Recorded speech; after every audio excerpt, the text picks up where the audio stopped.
I'm proposing an amendment to the state budget that would give the Department of Corrections authority to release offenders who have 1 year or less left in their sentences. As the coronavirus spreads, Governor Ralph Northam wants to create more space inside Virginia's prisons. But he says an early release should only be available to a certain type of inmate. They must have demonstrated good behavior and not be a threat to public safety, which some say calls into question a recent decision made by the state parole board. Mike ran out of chances on November 13th, 1979, laying in a pool of his own blood with 5 gunshot wounds to his face and head.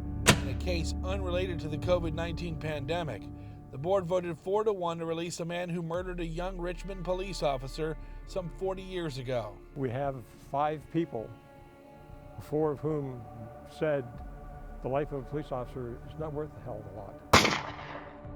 Vincent Lamont Martin shot and killed patrolman Michael Connors on November 13th, 1979. Martin and a group of accomplices had just robbed a 7-Eleven store in the city's Monroe Ward neighborhood and were driving the wrong way down Madison Street when Connors pulled them over. Investigators say Martin first shot the officer in the neck, then stood over him and fired several more shots into his head. It was just a flat-out execution. And the medical examiner testified that in the course of the autopsy, she removed bits of gravel and stone from the left side of the officer's face where he had been hit on the impact of the bullets forced his head down on the ground. Both Connors and the gunman were just 23 years old. At the time of the killing, Martin already had a long record of violent crimes. What has Vincent Martin done in the last 40 years to show that he is a responsible individual to go back into society? Stacey Garrett was one of the prosecutors during the trial.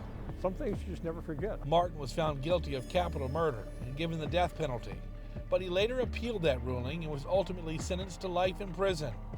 Connor's family and several current and former Richmond police officers tell CBS 6 that news of Martin's parole has left them stunned. It was disappointing and devastating when we heard it on Good Friday, of all days, but it was almost something we expected. We did some digging and found a document that seems to cast doubt on whether Martin is fit to be released. When he went before the board in January of 2019, he was denied parole. The board gave several reasons, including Martin's extensive criminal record, his history of violence, and the serious nature of his crimes. The document concludes with this quote: "Your prior failures and/or convictions while under community supervision indicate that you are unlikely to comply with the conditions of release." So if the board felt that way just 1 year ago, why is the 64-year-old Martin being released now? On the parole board's website, there is a statement from Chairman Adrian Bennett that says, "We have spent years researching this case and reviewing the facts and stand firmly behind our decision to grant his release. We strongly encourage any member of the law enforcement or criminal justice community who has concerns about this decision to conduct a similarly thorough and unbiased review of this case. We are confident that after doing so, others will reach the same conclusion."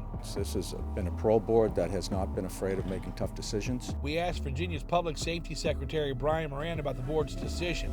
Clearly, the pain and anguish is being relived all over again 40 years later, and so our hearts go out to the family, the Richmond Police Department, those who knew him. This was unfortunate, but a decision that the parole board stands by. As for Officer Michael Connor's family and friends, they say they're hoping that someone intervenes and prevents Martin from being released.